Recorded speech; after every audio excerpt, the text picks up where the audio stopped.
नमस्कार दोस्तों, मैं हूं डॉक्टर दलबीर सिंह। आप देख रहे हैं यूट्यूब चैनल क्वेस्ट इंडिया। दोस्तों आज हम बात करेंगे HCS के बारे में। HCS की फुल फॉर्म है हरियाणा सिविल सर्विसेज और हम बात कर रहे हैं 2021 के बारे में।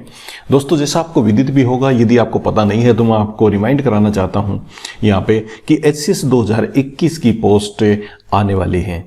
अब आप बात करेंगे कि कितनी पोस्ट आने वाली हैं। जैसा व्हाट्सएप के ऊपर, यूट्यूब के ऊपर बहुत सारा घूम रहा है कि 157 के करीब पोस्ट आने वाली है। मैं आपको बताऊंगा, सजेस्ट करूंगा कि 150 पोस्ट ही यहाँ पे आपकी आने वाली हैं। थोड़ा बहुत 150 से ऊपर नीचे भी हो सकता है, क्योंकि जो HPSC ने सेक्शन होने के लिए भेजा है गवर्नमेंट के पास में, हो सकता है उसमें कुछ थोड़ा बहुत अमेंडमेंट हो जाए। परंतु टोटल ये बात सही है कि 157 का सेंक्शन लेने के लिए HPSC ने सरकार के पास भेजा है और इस हिसाब से आपके पास अराउंड फिगर में देखा जाए तो 150 पोस्ट बिल्कुल आने वाली हैं। दोस्तों आपको ये भी बात यहाँ पे समझनी चाहिए कि HCS कोई ऐसा एग्जाम नहीं है कि हर साल HPSC इसको कंडक्ट करवाती हो। ये कभी कभार होता है, हो सकता है 5 साल में एक बार ही हो सकता है 5 साल में 2 बार हो जाए। 2 या 3 बार आप इससे ज़्यादा उम्मीद नहीं कर सकते कि 5 साल में 2 या 3 बार से ज़्यादा HCS की पोस्ट एडवर्टीजमेंट हो जाएंगी और इनकी भर्ती हो जाएगी। रेगुलरली ये नहीं होता है, परंतु अब की बार क्योंकि 2021 में इसकी पोस्ट आने वाली है तो आपको मेंटली तौर पे और फिजिकली तौर पे यहाँ पे रेडी जरूर हो जाना चाहिए। सबसे पहले दोस्तों हम इसके बारे में बात करेंगे कि अब की बार किस प्रकार का एग्जाम पैटर्न है, और एग्जाम पैटर्न यदि आप जानते भी हैं तो उसमें अपडेशन क्या है, बदलाव कुछ कर दिया गया है तो वो बदलाव आपको जान लेना चाहिए। तो सबसे पहले हम एग्जाम पैटर्न के बारे में बात करेंगे, फिर उसके बाद में सिलेबस के बारे में बात करते हैं कि सिलेबस में किस प्रकार का बदलाव किया है। दोस्तों इसको पूरा जानने के लिए आप बने रहिए हमारे साथ।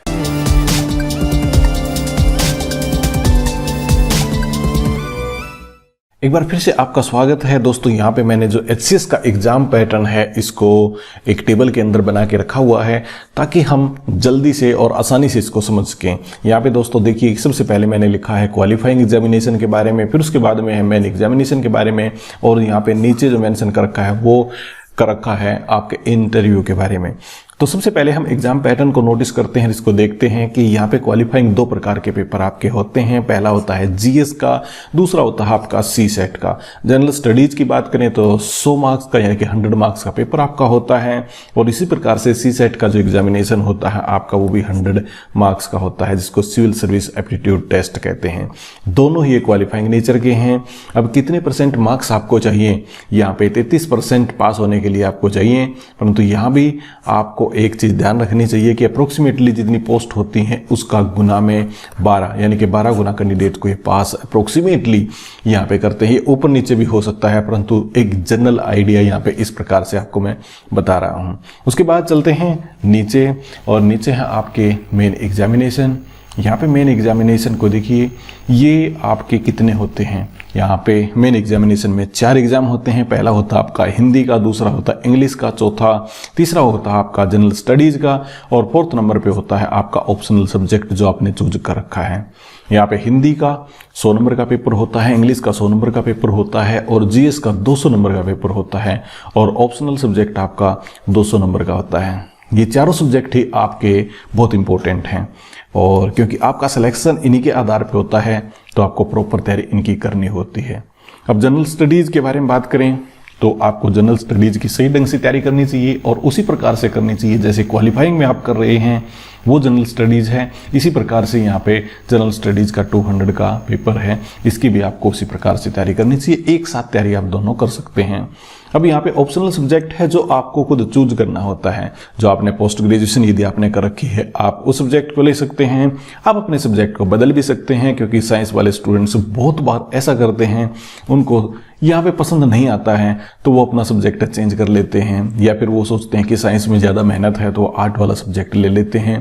किसी प्रकार का आप सब्जेक्ट ले सकते हैं, पॉलिटिकल साइंस, पब्लिक एडमिनिस्ट्रेशन, क्योंकि बहुत सारे कैंडिडेट ऐसे हैं जो पब्लिक एडमिनिस्ट्रेशन को समझते हैं कि कम सिलेबस है, जल्दी कवर हो जाएगा, तो पब्लिक एडमिनिस्ट्रेशन को यहाँ पे ले लेते हैं। परंतु कुल मिला के बात यह है कि 200 नंबर का आपका जनरल स्टडीज है, उसी प्रकार से 200 नंबर का आपका ऑप्शनल सब्जेक्ट है। यहाँ आपको काफ़ी फोकस करना पड़ेगा। तो टोटल मिला के यहाँ पे 600 मार्क्स हो जाते हैं, यानी 600, और आउट ऑफ 600 से ही आपकी मेरिट बनेगी। उसके बाद में आप इंटरव्यू के लिए जाएंगे। तो थोड़ा सा नीचे देखते हैं, और यहाँ पे मैंने मेंशन कर रखा इंटरव्यू के बारे में। अब इंटरव्यू का आप नोटिस कीजिएगा, ये आपका सिर्फ 75 मार्क्स का दे रखा है। जो ग्रेड टोटल आपका हो जाएगा वो हो जाएगा आपका 600 प्लस में 75, यानी कि टोटल है 675, 675। यहाँ से आपका सिलेक्शन है क्वालिफाइंग, जो आपके जिसमें जनरल स्टडीज और सी सेट है, उसके बाद में आपको ये सब्जेक्ट्स कवर करने होंगे और उनको कवर करने के बाद में आपका टोटल 675 से आपकी मेरिट यहाँ पे बनेगी। अब दोस्तों ये तो हमने नोटिस कर लिया कि एग्जाम पैटर्न किस प्रकार का है, किस प्रकार से आपको मार्क्स यहाँ पे लेने होंगे। इसके बाद हम आपको ये दिखाना चाहते हैं कि जो एचसीएस का जो स्टार्टिंग के अंदर मैंने आपको एक गजटेड दिखाया था, इस गजटेड नोटिफिकेशन के अंदर क्या मेंशन कर रखा है, ये फरवरी 9, 2021 का है। यदि आप ध्यान से देखेंगे तो यहाँ पे आपको ये मिल जाएगी डेट। हरियाणा गवर्नमेंट का ये नोटिफिकेशन है और इसके अंदर क्या मेंशन कर रखा है, इसके अंदर आपके सिलेबस से रिलेटेड यहाँ पे बात कर रखी है कि सिलेबस ये किस प्रकार का है। यहाँ पे आप देखिए, यदि आप एचपीएससी की साइट पे जाते हैं तो भी आप इस सिलेबस को प्राप्त कर सकते हैं, यानी कि वहाँ से डाउनलोड कर सकते हैं।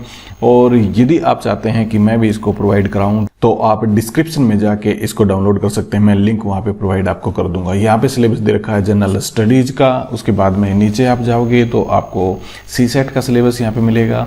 उसके बाद में मेन एग्जामिनेशन यहाँ पे आ जाते हैं, सिलेबस जो मेन एग्जामिनेशन का यहाँ पे, और कंपलसरी सब्जेक्ट हैं जैसे इंग्लिश का है, उसके बाद में हिंदी का, फिर उसके बाद में जनरल स्टडीज का यहाँ पे पैटर्न दे रखा है, और उसके बाद में ऑप्शनल सब्जेक्ट हैं। और ऑप्शनल सब्जेक्ट आपको अलग अलग पार्ट्स में यहाँ पे दिखाई देंगे। ये एक्चुअल में जो मेंशन यहाँ पे कर रखा है, तो अलग अलग सब्जेक्ट्स का सिलेबस यहाँ पे आप देख सकते हैं, सभी सब्जेक्ट्स यहाँ पे कवर किए गए हैं। टोटल सब्जेक्ट्स की यदि बात करें तो 29 सब्जेक्ट हैं, 29 सब्जेक्ट हैं, और ये पहले 23 सब्जेक्ट थे, 6 बाद में ऐड कर दिए, टोटल अब 29 सब्जेक्ट हैं। यानी कि ऑप्शनल सब्जेक्ट में आप 29 सब्जेक्ट्स में से कोई भी सब्जेक्ट यहाँ पे ले सकते हैं। पूरा सिलेबस यहाँ पे नीचे दे रखा है। कुछ यहाँ पे एक चीज़ और मैं आपको दिखाना चाहता हूँ कि एचसीएस अमेंडमेंट के बारे में यहाँ पे कुछ दे रखा है, और वो दे रखा है कि इसके अंदर क्या बदलाव यहाँ पे किए गए हैं। ये कुछ बदलाव इसके बारे में बता रखा है, और इन बदलाव के अंदर बस यही बात बता रखी है कि आपका जो 23 सब्जेक्ट होते थे अब उनको 29, यहाँ पे 29 इस प्रकार से मेंशन किया जाएगा।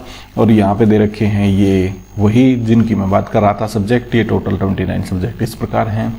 तो इनमें से आप देखना चाहें तो पढ़ना चाहें, आपका सब्जेक्ट जो आपको पसंद है वो सब्जेक्ट इसके अंदर शामिल है कि नहीं है, आप इसको यहाँ भी देख सकते हैं। उसके बाद में जैसे ये ऊपर इंग्लिश में मेंशन कर रखा है, नीचे आपको हिंदी में यहाँ पे मिलेगा, आप हिंदी में पढ़ना चाहें तो हिंदी में भी देख सकते हैं। बस ये गजटेड नोटिफिकेशन है, तो इस प्रकार से गवर्नमेंट काम करती है कि हिंदी और इंग्लिश दोनों में ये करती है। तो दोस्तों मेरी सलाह क्या है, सलाह मेरी ये है कि जो आपकी पोस्ट हैं वो अप्रोक्सीमेटली 150 या 150 से अबव भी हो सकती हैं। इसके आसपास 150 के आसपास आपकी एचसीएस की जो मेन एग्जीक्यूटिव ब्रांच है उसकी पोस्ट आने वाली हैं। तो हमें अभी से तैयारी शुरू कर देनी चाहिए। यदि हम एचसीएस प्रॉपर के अंदर जाना चाहते हैं तो हमें अभी से तैयारी शुरू करनी पड़ेगी। और मेन बात यह है कि हमें किस हिसाब से तैयारी करनी पड़ेगी, पर्टिकुलरली मैं यदि आपको यहाँ पे सलाह दूँ तो वो मेरी सलाह होगी कि आप पहले तो अपने पैटर्न को सही प्रकार से देखिएगा, और पैटर्न को देखने के बाद यहाँ पे जो नॉन मैथमेटिक्स बैकग्राउंड से हैं उनको सी सेट के लिए थोड़ा सा प्रॉपर ध्यान यहाँ पे रखना पड़ेगा। इसके लिए बहुत सारी बुक्स हैं, और यदि आप बुक्स के बारे में बात करेंगे तो अलग से हम बात कर लेंगे, उसका एक अलग से वीडियो बना सकते हैं कि किस प्रकार से आपको कौन सी बुक रिकमेंडेड यहाँ पे है और कौन सी बुक पढ़नी चाहिए। जनरल स्टडीज़ में जैसे आप देखेंगे तो 100 मार्क्स हैं, और यदि आप जनरल स्टडीज़ की बात करें, ऐसा नहीं है कि किसी सब्जेक्ट के अंदर आपको एक्सपर्ट होना है, परंतु यहाँ पे मोटे तौर पे इस बात को समझिए और देखिए कि जनरल स्टडीज़ के अंदर आप सभी सब्जेक्ट्स पे थोड़ा सा, यानी कि आपकी अवेयरनेस है वो सभी ऑल अराउंड वो ठीक ठाक से होनी चाहिए। यदि आप डेली न्यूज़ देखते हो या फिर कोई भी कंपटीशन की बुक आप पढ़ते हो, जनरल इशू पे आप फोकस करते हो, तो ये आपका कवर हो जाता है आसानी से। यहाँ पे सी सेट को आपको थोड़ा सा फोकस करना पड़ेगा। फिर उसके बाद में ये जो एग्ज़ाम है जहाँ पे आपको मार्क्स मिलने हैं हिंदी, इंग्लिश और फिर जनरल स्टडीज़ और कहा ऑप्शनल सब्जेक्ट, इन पे आपको पर्टिकुलरली फोकस तो करना ही पड़ेगा। और यदि आप इन 2 स्टेज को क्लियर कर जाते हैं तो इंटरव्यू किस प्रकार से होता है ये आपको बाद में भी पता चल जाएगा, परंतु बहुत सारे लोग इसके बारे में बातें करते हैं किस प्रकार से आपको जाना है, किस प्रकार से ड्रेस पहननी है, कौन से क्वेश्चन एक्सपेक्टेड आपके हो सकते हैं, वो बाद में भी हम कर सकते हैं। परंतु सबसे पहले यहाँ पे हमें फोकस करना होगा कि हम एचसीएस में अपेयर किस प्रकार से हों, हम एग्जाम पैटर्न के बारे में अपडेटेड हों, हम सिलेबस के बारे में अपडेटेड हों। दोस्तों ये था आज का कंटेंट एचसीएस एग्जाम पैटर्न और सिलेबस के बारे में। उम्मीद करता हूँ ये कंटेंट आपको पसंद आया होगा।